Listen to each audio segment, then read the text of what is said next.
Hello and welcome back to Suspended Fanimation. I'm your host, Dennis Bithoulkas, and this is Harley Quinn, Season 2, Episode 3, Trapped. It's a trap. It's a trap. It's my reckoning. It's the trap of my reckoning. Welcome everybody. Let me take care of some business first, and then we'll get into the episode. If you like what you see here, like, share, and subscribe. If you're still on the fence about subscribing, at the very end of this video, you're going to see a video pop up here. Basically, what YouTube does takes the algorithms of all the stuff you've been watching and tries to match it as best as possible. One of the videos in my vast video library and pops it up there just for you. Up here, it's going to be Star Wars: The Clone Wars. What's going to be up there? If you want to know when I'm going to be on live again next, you can hit the bell. It's a 50-50 chance of YouTube actually notifying you. Best thing to do is go to suspendedfanimation.com. That's where my weekly schedule is up there, and also all the links to my social media. So that's my Instagram, Patreon page, Twitter, all that good stuff. And I also mirror my schedule on my Facebook page as well. And speaking of Facebook, there's a Facebook group page which you guys can post stuff on and chat amongst yourselves. Plug a plug a plug a plug a plug. Exactly, Joe. That's what I need to do. So let's get to it, shall we? Spoiler alert, I am going to spoil the episode. If you have not seen the episode, go and watch it. Come on back. This will be a video. You can comment down below in the comment section.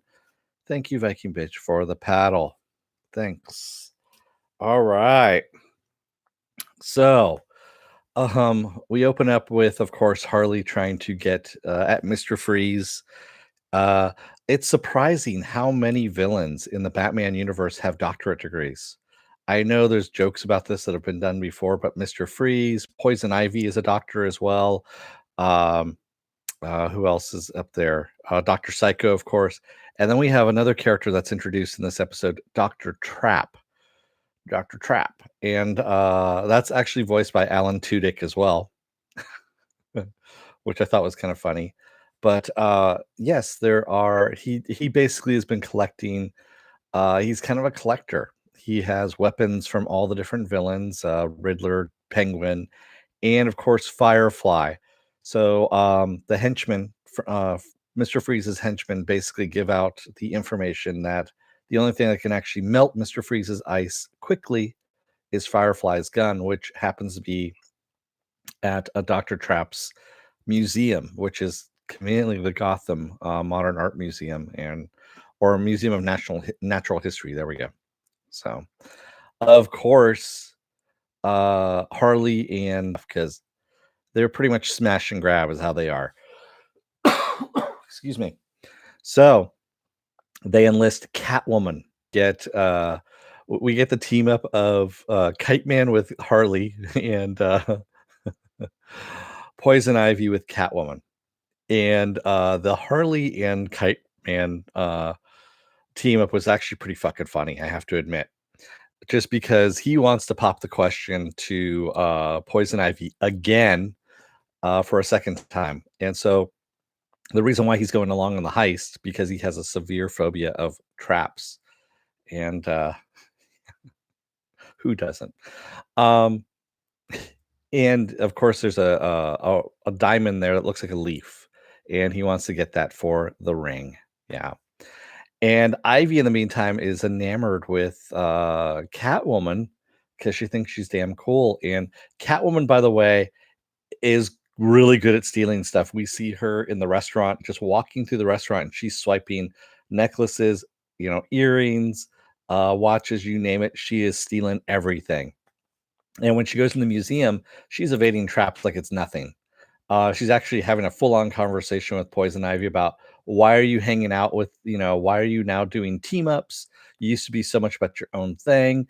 And again, this is an episode that kind of turns things on its ear a bit.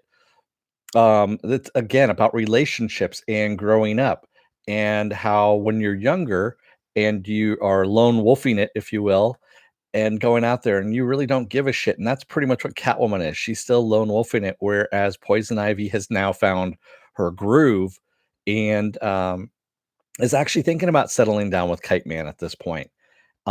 Is thinking about, a group dynamic with Harley and her crew versus going out on her own and doing her eco terrorist thing, if you will. And yeah, it's a different kind of What's a relationship movie, Finobi? I wouldn't know. So, um, at least not at the moment. Uh, I'm not going to teach you shit. So, that is actually one of the things that's great about this show is that, you think it's one thing and it's actually about something else. And they are able to, the writing on this is fairly deft, where they can, you know, bring you a mature viewpoint of something while couching it in comic book lore. Which I thought was pretty nice. They did a good job of that. And of course, what happens? But Kite Man goes to propose to Ivy in the museum, and he opens up the box that has the diamond in it, and it's gone because, of course, Catwoman has swiped that as well, and she has taken off and left them. She left them the gun. She left them Firefly's gun because that is what she does. And of course, they get trapped by Dr. Trap, and it's some pretty solid glass. Actually, it's plexiglass that the airplanes use, which isn't all that strong, by the way. It's strong, but it's not that strong. And of course, they use Firefly's gun and to melt that stuff in order to get out. Um, I thought it was kind of funny, just from a science point of view, is they're saying, okay, Firefly's gun is a plasma, it's plasma based for fire and all this stuff, and that's why it can burn through Mr. Freeze's ice a lot better. And I'm like, well, she was using explosives, and actually, the explosives are just as good at blowing apart the ice as plasma is. But okay, sure, whatever. I'll run with it. I will. That's fine with me. Mufino, he says Kite Man didn't need whiskey. He needed an EpiPen. Yeah, he did. The gun wasn't portable enough for her. Yeah, Catwoman is just more in it for herself. Yeah, exactly, Joker. That's what she's there for. And then of course we had the B-roll, which is Dr. Psycho has been left in charge of as he puts it, he's been left as mall cop in order to watch over Riddler and Harley's hyenas. And Riddler, of course, escapes by using all the lotion that Dr. Psycho had thrown at him when he was on the wheel. And he slips out of his he's on the electricity wheel, basically generating electricity for the mall, and he slips out of his little waistband that's keeping him on that thing, and he kind of terrorizes our crew a little bit until Clayface and Dr. Psycho and Cyborgman just kind of give up, and they're like, yeah, whatever, he's running around the mall, fuck it. And he's got Dr. Psycho, he's probably eaten them at this point, but whatever. And Harley comes back and it's like, "What the fuck, man? I gave you one job and you fucked up the job." And Riddler turns himself back in. Basically, he comes back and says, "Just to let you know, I can escape at any time, but why would I? Gotham's a shithole." He goes, "Here, I get 3 square meals a day. I get cardio. I've never looked better in my life." And yeah, he's all good with staying where he's at on the wheel, which is really kind of fucked up. And we see that Dr. Psycho really is a B-list villain. He is not the greatest villain in the world. As Riddler puts it, do they make books about you? Of course they haven't. One of the things I have to admit that I started laughing at, if you didn't see it, was Frank the plant is in this. Frank is back, and they had a little thing where they showed behind the scene is actually filmed from behind Frank, and Frank has a plant butt. He literally has a little butt going on there, and I fucking started laughing. I wanted to use that as one of the thumbnails, and then I thought better of it. So,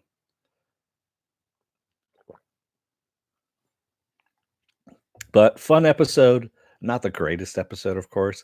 And the very end there, where Poison Ivy is basically just melting CEOs of Ace Chemicals because they were dumping toxins into the bay, and she has them wrapped in plants and is dumping their toxic waste over into their mouths, onto their face, basically just dissolving them in the most horrible ways.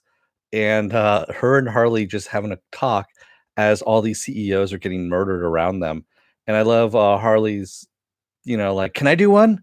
And so she gets a barrel and dumps it on one of the CEOs, and oh man, yeah, yeah. Yes, and they're very, very blasé about melting them down.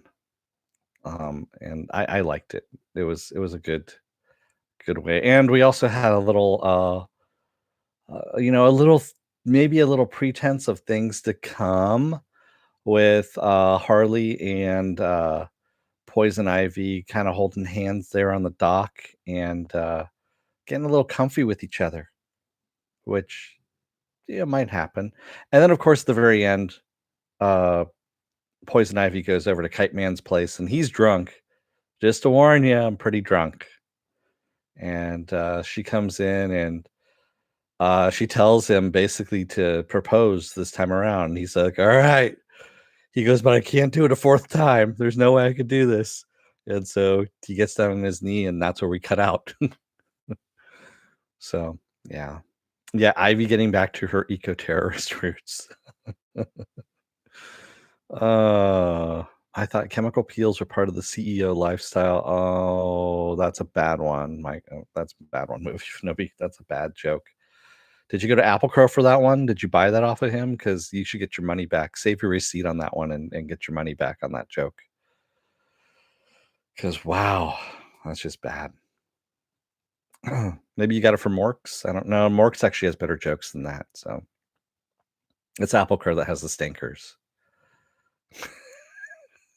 Uh, my work here is done. So, what else do I have going on this week?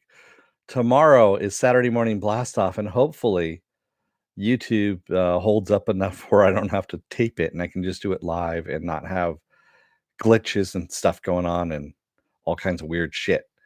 So hopefully we can do that where I take the genre news of the week and any other genre stuff you guys want to talk about and talk about it with you. Sunday, of course, is Westworld. Monday is Dispatches from Elsewhere. Tuesday is Future Man. I had to think about that for a second. It's Future Man, the final season of Future Man. And Wednesday is Star Wars, The Clone Wars. I know Star Wars, The Clone Wars drops today, but since no one's really watching it anyway, they probably will at the, as it ramps up here. I'm doing it on Wednesdays is what I'm doing. Excuse me. Yeah, Pepper does have some stinkers. I've been mailing them to you, Movie for November. I've been, basically holding them in a nice big jar, ready to go to your address. So, with that said, thank you everybody who joined me tonight in the chat, and thank you if you made it this far in the video. If you're still on the fence about subscribing, remember, take a look at this video up here. If you like that, hit the subscribe button. Like, share, and subscribe. If you also want to know when I'm going to be on live again next, hit the bell down below here. And you get a 50-50 chance of YouTube actually notifying you when I'm on. Best thing to do is go to suspendedfanimation.com to take a look at that schedule, and all the social media links are there as well. No one's really watching your Star Wars vids or the show itself, both Movie Fanobi. Some people have decided just to wait until it all drops all, once it finishes, and they're just going to binge it all at once. And yeah, people are complaining about it is what's going on. From what I understand, today's episode that dropped is really, really good. I just haven't seen it as of yet because I had this little thing called work that goes on, and that gets in my way sometimes. I need to, make some coin, get some cheddar, I don't know, whatever the other new vernacular is on that kind of stuff. So I'm gonna let you guys go for the night. I think that'll be good. Thank you everybody again for joining me, and I will see you tomorrow for Saturday morning blast off. Until then, don't let the door hit your ass on the way out. Otherwise, you may end up in one of Dr. Trap's traps. So, thanks, everybody. Have a good night and take care. I'll see you tomorrow.